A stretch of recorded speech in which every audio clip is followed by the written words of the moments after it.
Visakha వాజీ news కు స్వాగతం. నేను జ్యోతి. ముందుగా హెడ్లైన్స్ చూద్దాం.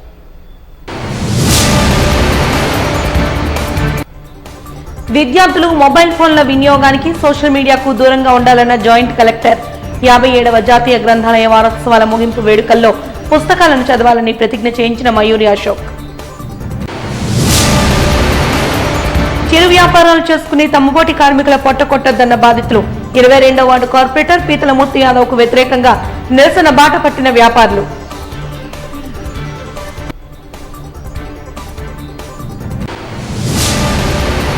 మూడు సంవత్సరాల కాల పరిమితి జీవోను రద్దు చేయాలన్న వెలుగు సిబ్బంది. కనీస వేతనాలు అమలు చేయాలని డిమాండ్ చేస్తూ నిరసన.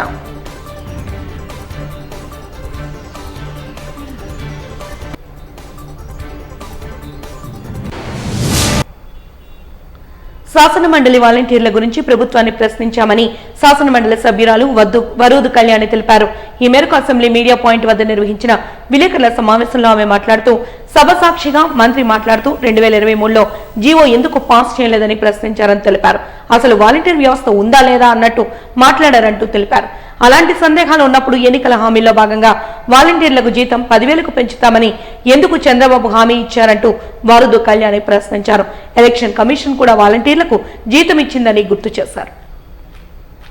2023 ఆగస్టు నుంచి వాలంటీర్ వ్యవస్థ లేకపోతే ఈ కూటమి అనేది ఎన్నికల సమయంలో మేనిఫెస్టోలో 2024 మేనిఫెస్టోలో ఈ వాలంటీర్ వ్యవస్థ గురించి ఎలా ప్రస్తావించారు? సాక్షాత్తు ఇప్పుడు ముఖ్యమంత్రిగా ఉన్న చంద్రబాబు నాయుడు గారు ప్రతి మీటింగ్ లో కూడా అప్పుడు చెప్పడం జరిగింది, వాలంటీర్స్ వేతనం గౌరవ వేతనం 5,000 నుంచి 10,000 చేస్తాను అని చెప్పి. నిజంగా వాలంటీర్ వ్యవస్థ లేకపోతే ఎందుకు అలా అబద్ధాలు చెప్పారు?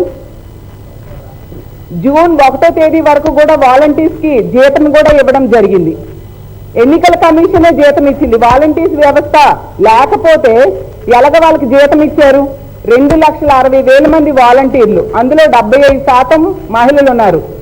వీళ్ళందరికీ కూడా ఈరోజు ఈ కూటమి ప్రభుత్వం దారుణంగా మోసం చేసిన పరిస్థితి. ఎంత ఘోరం అంటే ఈ వాలంటీర్స్ ని ఈ కూటమి ప్రభుత్వం అధికారంలోకి వచ్చాక విజయవాడ వరదల్లో వాళ్ళ సర్వీసెస్ ని చక్కగా వాడుకున్నారు. వాలంటీర్స్ లేకపోతే కనీసం వాళ్ళకు కావాల్సిన సరుకులు కూడా సరఫరా చేయలేని పరిస్థితులు ఈ కూటమి ప్రభుత్వం ఉండి 9వ నెల 7వ తేదీ 2024న ఒక మెమో జారీ చేసింది. వాలంటీర్స్ని కూడా ఈ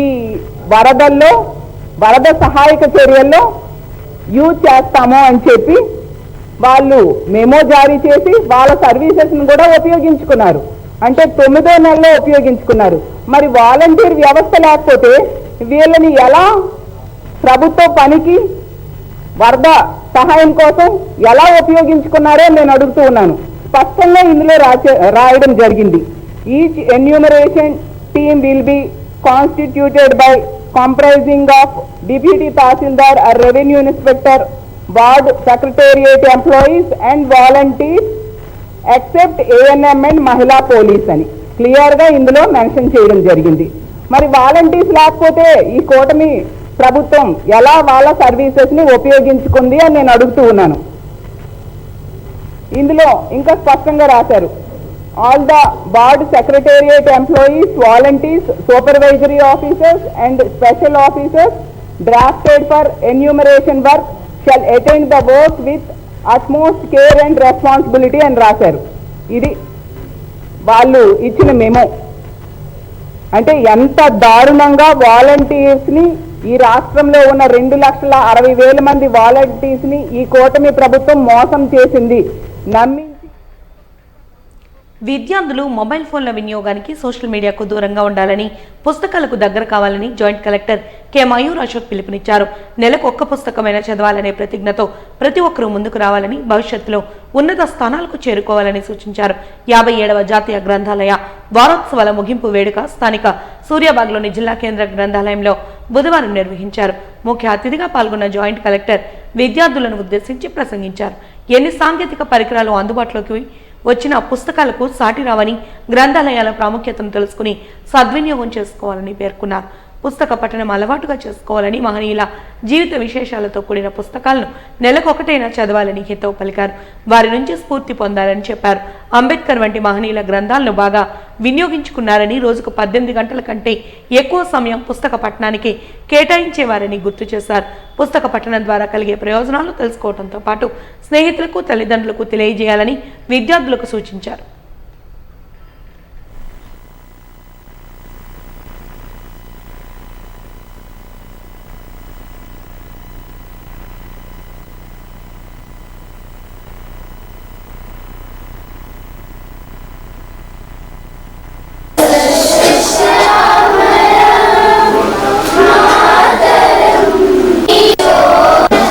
సందర్భమైనప్పుడు లైబ్రరీస్ ద్వారా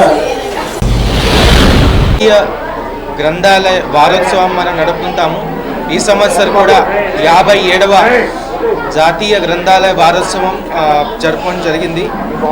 ఇది పోయిన వారం నుంచి 14వ తారీఖు నుంచి ఇవాళ వరకు 20th వరకు రకరకాల ప్రోగ్రామ్ డిఫరెంట్ ఏజ్ గ్రూప్ కోసం పెట్టడం జరిగింది. పిల్లల కోసం కొన్ని ప్రోగ్రామ్, తర్వాత అడల్ట్ కోసం కూడా, మహిళల కోసం కొన్ని ప్రోగ్రామ్, ఇలాంటి ప్రతి ఏజ్ గ్రూప్ కోసం కొన్ని ప్రోగ్రామ్ ఏర్పాటు చేయడం జరిగింది. దీంట్లో చాలామంది పార్టిసిపేట్ చేశారు.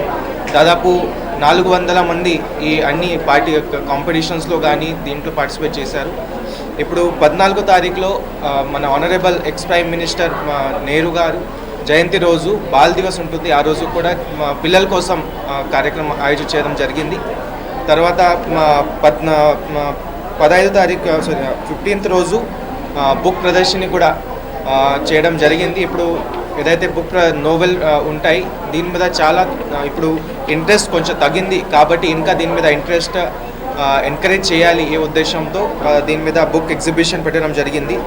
తర్వాత 16th రోజు 17th రోజు మహిళల కోసం కూడా కొన్ని ప్రోగ్రామ్ ఏర్పాటు చేయడం జరిగింది. తర్వాత పిల్లల కోసం కూడా కాంపిటీషన్స్ ఏర్పాటు చేయడం జరిగినాయి. సో ఈ ప్రతి సంవత్సరంలాగా ఈ సంవత్సరం కూడా చాలా ఉత్సాహవంతంగా మన ఈ ప్రోగ్రామ్ చేశాము. దీంట్లో అందరు మీడియా మిత్రులు కూడా కోఆపరేట్ చేసి మీరు కూడా బాగా పబ్లిసిటీ ఇచ్చారు కాబట్టి అందరికీ ధన్యవాదాలు.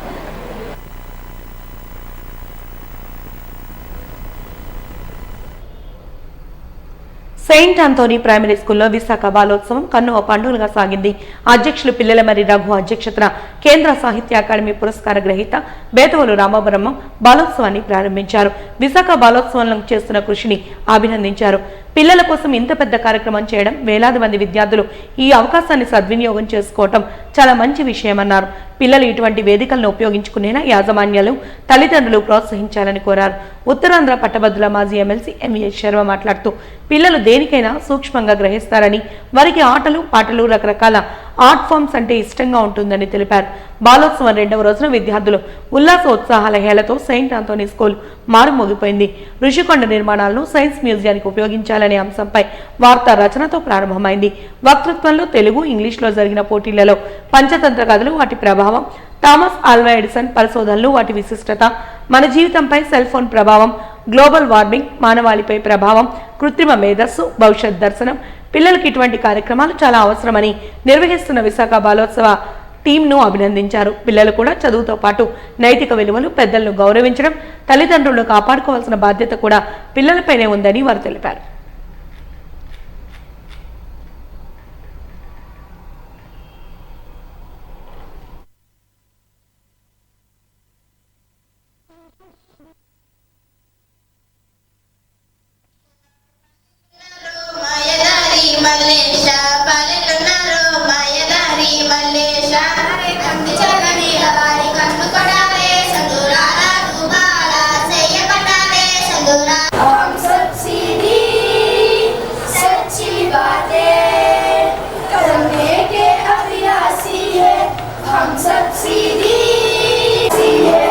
हम बंगाली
తమ ఓటుతో కార్పొరేటర్గా అధికారాన్ని చేజిక్కించుకుని తమ ఉపాధిని పోగొట్టాలని చూస్తున్న పీతలమూర్తి యాదవ్పై కఠిన చర్యలు తీసుకోవాలని కోరుతూ జీవీఎంసీ గాంధీ విగ్రహం వద్ద తోపుడు బండ్ల కార్మికులు, చిరు వ్యాపారులు నిరసన ధర్నాను చేపట్టారు.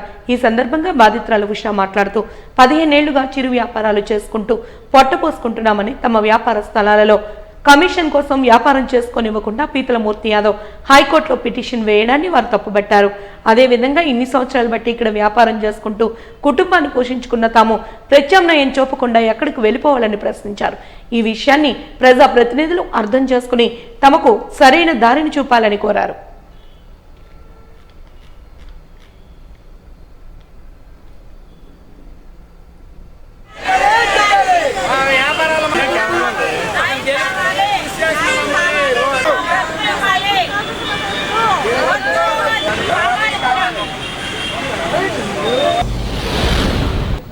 అక్కడ తోపుడు పళ్ళు మొత్తం తొలగించారని ఇన్స్ట్రక్షన్ కార్పొరేటర్ గారు జారీ 1 ఇయర్ నుంచి మాకు ఇన్స్ట్రక్షన్ చేస్తూనే ఉన్నారు.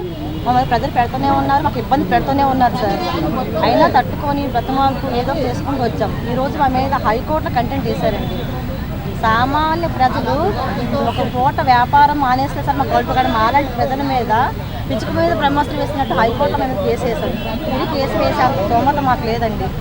సో మాకు ఎక్కడికి వెళ్ళినా సార్ మాకు అంత ఇన్ఫ్లుయెన్స్ కూడా లేదు, ఎవరిని పెట్టడానికి నేను పెట్టించుకోవడానికైనా. హైకోర్టులో కంటెంట్ చేశారని మాకు ఇన్స్ట్రక్షన్ ఇచ్చారు. సరే సార్ మేము వ్యాపారాలు ఆపేద్దామని నిర్ణయించి మా ఇల్లు దగ్గర పాసింగ్ చేసిన బళ్ళు మేము తెల్లవారు 3 గంటలకి డిస్పోజ్ చేశారండి. తెల్లవారు 3 గంటలకి జీవీఎంసీ వర్క్ చేస్తారండి. తెల్లవారు 3 గంటలకి జీవీఎంసీలు వర్క్ చేస్తారండి. ఆ టైం జీవీఎంసీ డ్యూటీలు ఏ టైమ్స్ అండి? తెల్లవారు మార్నింగ్ 5 to ఈవినింగ్ 5 వరకే సార్. తెల్లవారు 3 గంటలకి జీవీఎంసీ తీసుకొచ్చి మూలమున్న వచ్చి నా బండి మొత్తం డిస్పోజ్ చేస్తారు. నా దగ్గర ప్రతి ఒక్కరు డిస్పోజ్ చేశారు సార్. అది ఎక్కడైనా సార్ ఇది ఏమన్నా న్యాయంగా వెళ్తుందండి? మా మీద ఏంటి సార్ ఇంత కచ్చ? హైకోర్టులో కేసు వేసి మా బ్రతుకు పొట్ట మీద కొట్టారండి. ఈరోజు ఇక్కడ కాపీ ఇంకో దగ్గర బతుకుదామన్నా సరే మాకంటూ ఇటువంటి ఆధారం లేదు. ఉన్న మాకు ఆధారం అన్నీ పోగొట్టారండి. దయచేసి మాకు అందరూ న్యాయం చేయండి. ఇలాంటి కార్పొరేట్లు ఇలాంటి వ్యవస్థ మాకు వద్దండి. మాకు ఓట్లేసి గెలిపిస్తుంది. దయచేసి మాకు సమాధులు కట్టొద్దండి. మా సమాధుల మీద గ్రేటర్ విశాఖపట్నం అనే ట్యాగ్ మాత్రం వేయకండి. దయచేసి మాకు న్యాయం చేయండి. 60 సంవత్సరాల దగ్గర నుంచి అందరూ కష్టపడుతుంటారు. ఎడ్యుకేటెడ్ కూడా మేము బతుకుతున్నాం సార్. నాకు న్యాయం కావాలి, న్యాయం చేయాలి. దయచేసి మా అదే స్థానంలో మాకు వ్యాపారం చేసుకునే అవకాశం మాకు ఇవ్వాలి. ఇది అందరికీ నేను రిక్వెస్ట్ చేస్తాను సార్. ఇదిలా ఉండగా 30 ఏళ్లుగా జీవనం సాగిస్తున్న చిరు వ్యాపారుల పొట్టకొట్టిన కార్పొరేటర్ పీతల మూర్తిని ప్రభుత్వం వెంటనే బర్తరఫ్ చేసి అరెస్టు చేయాలని న్యాయవాది పలక శ్రీరామ్మూర్తి విజ్ఞప్తి చేశారు.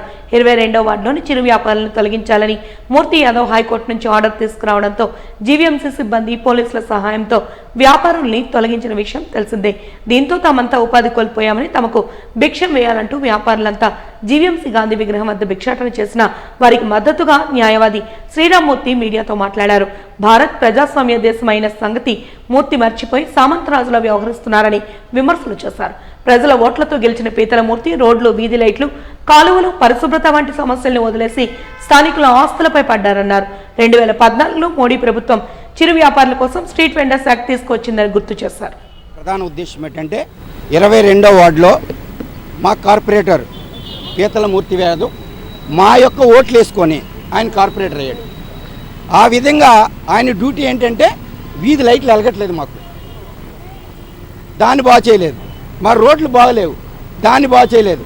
మాకు మా కాలువలన్నీ కూడా దోమలు, ఇంకా సాయంత్రం అయితే దోమలు, అవి మందులు కొట్టించలేదు. ఆ పని మానేసి ఎవడికి ఎక్కడ ఉంది, ఎవడాస్తే ఎక్కడో సంపాదించుకున్నాడు, దాంట్లో కమిషన్ కావాలట ఆయనకి. ఆ కమిషన్ ఇస్తే అక్కడ నివసించాలట, లేకపోతే అక్కడ నివసించడానికి వీలు లేదట. అంటే ఆయన ఏమనుకుంటున్నాడంటే ఆ 22వ వార్డు ఆయన సామంత రాజ్యం అనుకుంటున్నాడు. ఆయన తప్పది. ఇది ప్రజాస్వామ్య దేశము. ప్రజాస్వామ్య దేశంలో ప్రతి ఒక్కరు కూడా జీవించడానికి హక్కు ఉంది, ఇతరులకు ఇబ్బంది కలిగించుకుంటా. మొన్న శనివారం ఏం చేశారంటే ఆయన హైకోర్టులో ఒక రిట్ పిటిషన్ వేసి వీళ్ళందరూ కూడా, ఈ చిరు వ్యాపారులు అందరూ కూడా రోడ్డుని ఆక్యుపై చేసేసారు, గంజాయి అమ్ముకుంటున్నారు అని చెప్పి పిటిషన్ వేసి ఆ బళ్ళునన్నీ కూడా చితక్కొట్టించారండి. బళ్ళు ఇరక్కొట్టించారండి. వాళ్ళు అప్పులు చేసుకున్న బడ్డీలన్నీ కూడా ఇరక్కొట్టించి వాళ్ళకి జీవనోపాధి లేకుండా చేశారు. వీళ్ళకి జీవనోపాధి లేకపోతే ఏమవుతుందో తెలుసా మూర్తి గారు మీకు? వీళ్ళు ఒక నక్సలైట్లు అవుతారు, తీవ్రవాదులు అవుతారు. కడుపు మండితే తీవ్రవాదులు అవుతారు, అసాంఘిక శక్తులు అవుతారు. వాళ్ళు సమాజానికి వ్యతిరేకంగా తయారవుతారు. అటువంటి వ్యక్తులు అనుకుంటున్నారా? మీరు కార్పొరేటర్గా ఉండి అక్కడ వార్డుని బాగు చేద్దాం అనుకుంటున్నారా? మీరు నిర్ణయించుకోండి. మీరు చేసిన చర్య తప్పు. వాళ్ళకి తిండి లేకుండా చేశారు, సుమారు 300 మందికి తిండి లేకుండా చేశారు, వాళ్ళ పిల్లలకు చదువు లేకుండా చేశారు, నివసించడానికి ఇల్లు లేకుండా చేశారు. వీళ్ళ అద్దెలు అందరి అద్దెల్లులకి ఓనర్స్కి వెళ్ళి చెప్పి వీళ్ళకి కానీ ఇల్లు అద్దెకిచ్చినట్టయితే మీకు పన్నులై సరిగా రావు, మీ గోల్డర్ కొట్టిచ్చేస్తాను బెదిరించి వీళ్ళకి ఇల్లు అద్దెకి ఇవ్వకుండా చేస్తున్నాడు. అలాగే వీళ్ళు బల్లులు తీసేస్తారు. వాళ్ళు పెద్ద వ్యాపారాల దగ్గర డబ్బులు తీసుకున్నాడండి ఆయన. మారుతి ఎలక్ట్రికల్స్ అని ఉంది, మార్వాడి ఎక్కడి నుంచి వచ్చారు, ఇక్కడ బిజినెస్ చేసుకున్నారు. ఆయన ఆల్ఫా హోటల్ వాడు పెట్టాడు ఎక్కడి నుంచి వచ్చి. అందులోనే ఫుడ్, నాణ్యమైన ఫుడ్ ఉండదు. SVR జ్యూస్ సెంటర్ ఒకటి, అదండి లెసన్, అందులోనే సరైన ఫుడ్ ఉండదు. డ్రగ్ ఇన్స్పెక్టర్ గారు అలాగే ఫుడ్ ఇన్స్పెక్టర్ గారు వెళ్ళి చెక్ చేసినట్టయితే అందులో నాణ్యమైనవి లేకుండా వాళ్ళు అమ్ముతున్నారు. వాళ్ళు వ్యాపారం సాగాలంటే వీళ్ళు బడ్డీలు తీసేయాలి. వాళ్ళందరూ కూడా ఈ కార్పొరేట్కి డబ్బులు ఇచ్చి హైకోర్టులో రిట్ పిటిషన్ వేయించారు. ఆ విధంగా వీళ్ళు పొట్టలు కొట్టి వాళ్ళకి సాయం చేస్తారు. వీళ్ళు ఓట్లతో గెలిచి వివోఏలకు ఉద్యోగ భద్రత కల్పించి 3 ఏళ్ల కాల పరిమితి సర్క్యులర్ రద్దు చేయాలని ఏపీ వెలుగు వివోఏ ఉద్యోగుల సంఘ గౌరవ అధ్యక్షురాలు మణి డిమాండ్ చేశారు. ఏపీ వెలుగు వివోఏ ఉద్యోగుల సంఘ CITU పిలుపు మేరకు రాష్ట్ర వ్యాప్త ధర్నాలో భాగంగా జీవీఎంసీ గాంధీ విగ్రహం వద్ద జరిగిన కార్యక్రమంలో వారు మాట్లాడుతూ ఎన్నికల్లో ముఖ్యమంత్రి చంద్రబాబు నాయుడు ఉద్యోగ భద్రత కల్పిస్తామని ఇచ్చిన మాటను నిలబెట్టుకోవాలని ప్రధాన కార్యదర్శి కంచన కోరారు. 4 నెలల బకాయి జీతాలు వెంటనే చెల్లించాలని, రాజకీయ వేధింపులు ఆపాలని, HR పాలసీ అమలు చేయాలని, గ్రూప్ ఇన్సూరెన్స్ కల్పించాలని, మహిళా మార్ట్లో బలవంతపు కొనుగోళ్లు ఆపించాలని డిమాండ్ చేస్తూ ధర్నా నిర్వహిస్తున్నట్లు తెలిపారు. 3 సంవత్సరాల కాల పరిమితి సర్క్యులర్ ఉండడం వల్ల వివోఏలపై వేధింపులు పెరిగాయన్నారు. వివోఏలను తీసేసి రాజకీయ నాయకులకు అవసరమైన మనుషులను నియమించుకుంటామని అధికారంలోని ప్రతి రాజకీయ నాయకుడు బెదిరిస్తున్నారని ఆరోపించారు.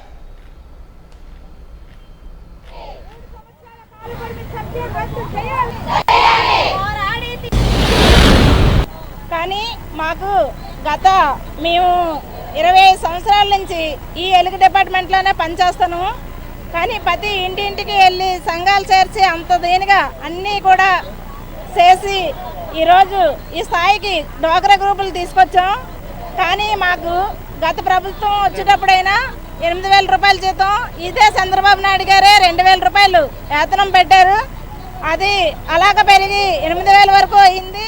కానీ మాకు ప్రతి నెల మా అకౌంట్లో డబ్బులు కాకుండా ఏవో అకౌంట్లో డబ్బులు పడతాయి, ఈ జీతాలు పడతాయి. అవి కూడా నెల రావట్లేదు. మాకు మెయిన్ డిమాండ్ ఒకటి, 3 సంవత్సరాల కాల పరిమిత వెంటనే రద్దు చేయాలి. మాకు మా బకాయి వేతనాలు ఏవైతే ఉన్నాయో ఆ 4 నెలలు వెంటనే మా అకౌంట్లో వేయాలి. తర్వాత హెచ్ఆర్ పాలసీ అమలు చేయాలి. మమ్మల్ని కూడా ఒక ఉద్యోగస్తులుగా గుర్తింపు చేయాలి. ఈరోజు రాష్ట్ర వ్యాప్తంగా వివోఏలు ధర్నాలు నిర్వహిస్తున్నామండి. మా ప్రధానమైన మా బాధ ఏంటంటే 3 సంవత్సరాల సర్వీస్ పూర్తయిన వాళ్ళని తొలగించవచ్చు అని గత గవర్నమెంట్ ఒక సర్క్యులర్ ఇష్యూ చేసింది. దాన్ని రద్దు చేయాలి అని చెప్పి అప్పటి నుంచి మేము పోరాడుతున్నాం. అకారణంగా మా నుంచి ఏ పొరపాటు లేకుండా మీకు సర్వీస్ 3 సంవత్సరాలు అయిపోయింది కాబట్టి మిమ్మల్ని తొలగిస్తాము. అది ఆ సర్క్యులర్ మాకు పీకల మీద కత్తిలాగా ఉంది. దాన్ని రద్దు చేయాలని గత ప్రభుత్వ హయాంలోనూ పోరాడాము. చంద్రబాబు నాయుడు గారికి ఎలక్షన్స్లో అనేక సార్లు కాగితాలు ఇచ్చాము.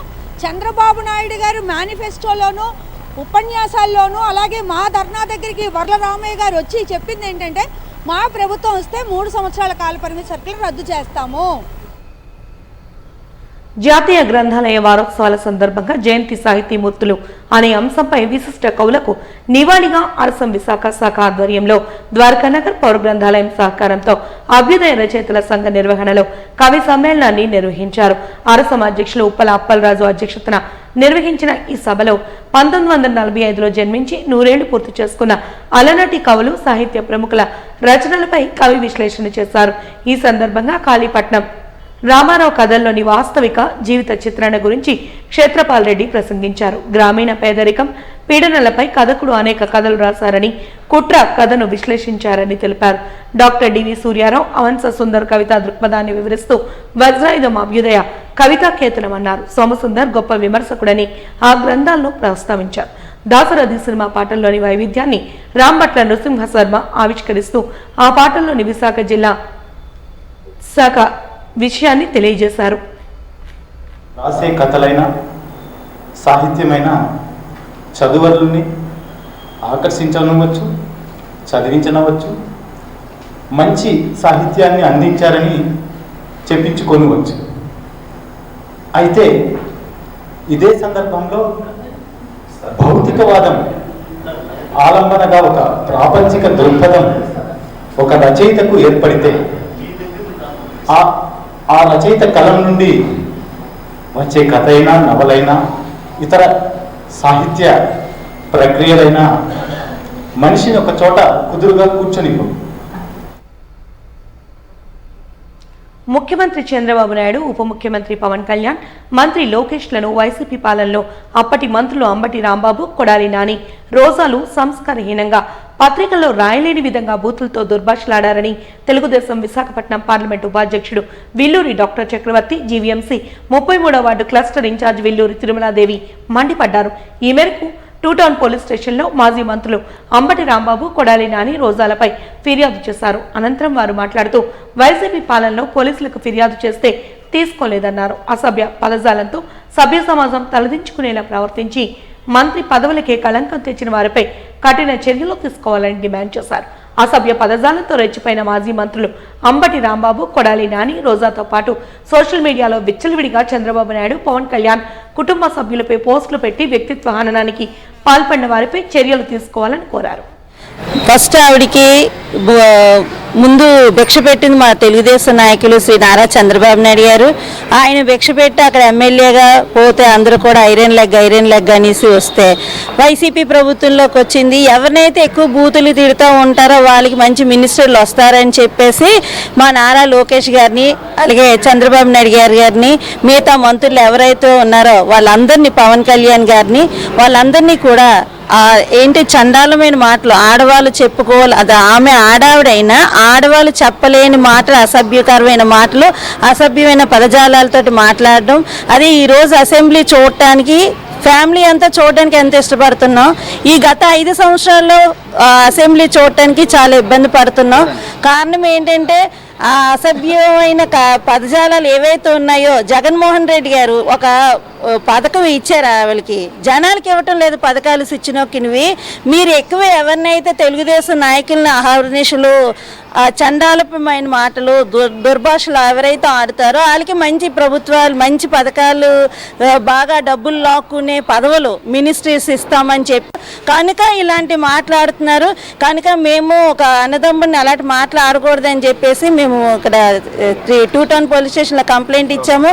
వాళ్ళందరూ వైసీపీ ప్రభుత్వం గత 5 సంవత్సరాలు పరిపాలన చేసినప్పుడు మరి మా తెలుగుదేశం నాయకుడు అయినటువంటి జాతీయ పార్టీ అధ్యక్షుడు ఇప్పుడు ముఖ్యమంత్రి అయినటువంటి నారా చంద్రబాబు నాయుడు గారిని, అలాగే పవన్ కళ్యాణ్ గారిని, ఉప ముఖ్యమంత్రి పవన్ కళ్యాణ్ గారిని, అలాగే లోకేష్ గారు ఐటీ అండ్ శాఖ మార్చులు మరి యువనాయకుడు నారా లోకేష్ గారిని ఘోరమైన విమర్శలు అంటే చెప్పరాన పదజాలంతో అసెంబ్లీలో కానీ బయటన కానీ ఎన్నో దోషణలు చేసి ఎవరైతే మినిస్టర్లు ఉన్నారో కోడేల నాని గారు కానీ, అలాగే అంబటి రాంబాబు కానీ, అలాగే పేరు నాని గారు కానీ, ఆర్కే రోజా గారు కానీ వీరందరూ కూడా దుర్భాషలాడి అది సోషల్ మీడియా కూడా వైరల్ చేస్తూ దీనికి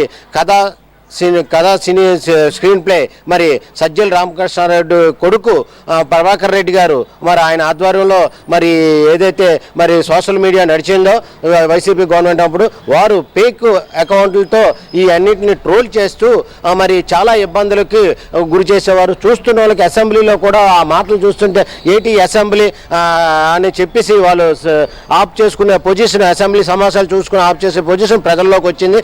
అలాగే ఈ రోజు చూస్తున్న అసెంబ్లీ సమావేశం నారా చంద్రబాబు నాయుడు ప్రతి ఒక్కరు ఏదైతే బడ్జెట్ విషయాలు కానీ ఏమైనా కూలంకోసంగా జరుగుతున్న బూతుల పురాణం లేదు, ఏమి లేదు. అదైతే డెవలప్మెంట్ ఇప్పుడు దాని మీదే మాట్లాడుతున్న మంత్రులు మనం చూసాం. మంత్రులు అంటే ఇలాగ ఉండాలి. వాజీ న్యూస్ ముగించే ముందు హెడ్లైన్స్ మరొకసారి చూద్దాం. విద్యార్థులు మొబైల్ ఫోన్ల వినియోగానికి సోషల్ మీడియాకు దూరంగా ఉండాలన్న జాయింట్ కలెక్టర్. 57వ జాతీయ గ్రంథాలయ వారోత్సవాల ముగింపు వేడుకల్లో పుస్తకాలను చదవాలని ప్రతిజ్ఞ చేయించిన మయూరి అశోక్.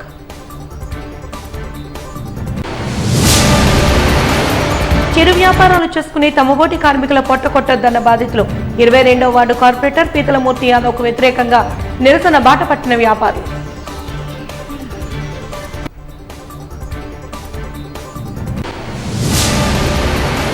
మూడు సంవత్సరాల కాల పరిమితి జీవోను రద్దు చేయాలన్న వెలుగు సిబ్బంది. కనీస వేతనాలు అమలు చేయాలని డిమాండ్ చేస్తూ నిరసన.